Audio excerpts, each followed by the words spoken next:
Friends Ranjita रान्नाघरे तुम्हारे सबाइके स्वागत जानाई चले एसेछि आज के आबारो एक सुंदर रेसिपि निये। आज के तुम्हारे এই লাউ দিয়ে একটা সুন্দর পকোড়া বানিয়ে দেখাবো।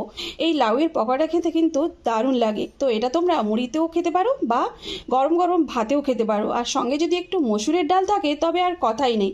তো জাস্ট ওটা দিয়ে তোমাদের ভাত খাওয়া হয়ে যাবে। তো লাউয়ের পকোড়া সত্যি কিন্তু খুব ভালো হয়, তোমরা অবশ্যই একবার ট্রাই করতে পারো। আর রেসিপিটা তোমরা পুরো দেখো, তোমাদের খুব ভালো লাগবে। আর ভালো লাগলে অবশ্যই কিন্তু আমার চ্যানেলটাকে লাইক করো, সাবস্ক্রাইব করো, আমার পাশে থাকো। তো আমিও কথা দিচ্ছি তোমরা যারা আমার পাশে আছো আমিও কিন্তু তাদের পাশে থাকবো। তো চলো রেসিপিটা শুরু করে দিই। তার আগে এই লাউয়ের খোসাটাকে ছাড়িয়ে নিচ্ছি।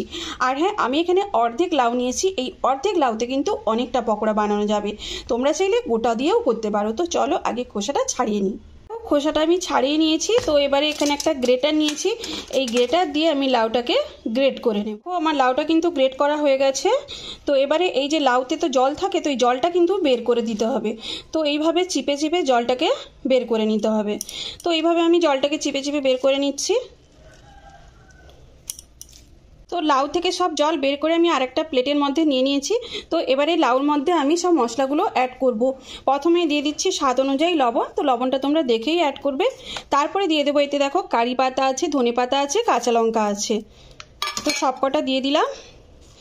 আর এখানে আমি নিয়েছি একটা বড় সাইজের পেঁয়াজ।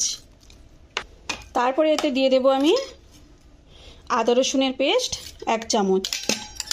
তারপরে এখানে দিয়ে দেব সামান্য একটু হলুদ। তো হলুদটা সামান্যই দিলাম। তারপরে এখানে দিয়ে দিচ্ছি একটু শুকনো লঙ্কা কুচনো।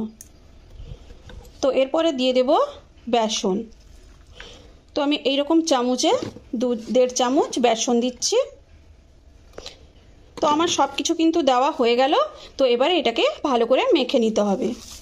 আর জল কিন্তু একেবারেই দেওয়া যাবে না, যেহেতু লাউর মধ্যে একটু জল জল ভাব থাকে, সেই কারণে জলটা একেবারেই কিন্তু লাগবে না।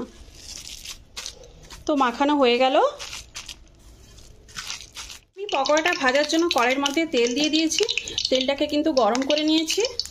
তো একটা আমি দিয়ে দেখাচ্ছি তেলটা গরম হয়েছে কিনা। তো তেলটা কিন্তু গরম হয়নি, আরও একটু গরম হবে। তো এবারে তেলটা গরম হয়ে গেছে। তো এবারে আমি দিয়ে দিচ্ছি পকোড়াগুলো। তো যেরকম আমরা পেঁয়াজের পকোড়া করি সেইভাবেই কিন্তু দিতে হবে। তো ফ্রেন্ডস, তোমরা আমার এই রেসিপিটা তোমাদের কাছে কেমন লাগলো অবশ্যই কিন্তু একটা কমেন্ট করে জানিও। তো চলো পকোড়াগুলো একটু লাল লাল করে ভেজে নিই। দেখো কি সুন্দর লাল লাল হয়ে গেছে। তো এবারে কিন্তু তুলে নিচ্ছি আমি।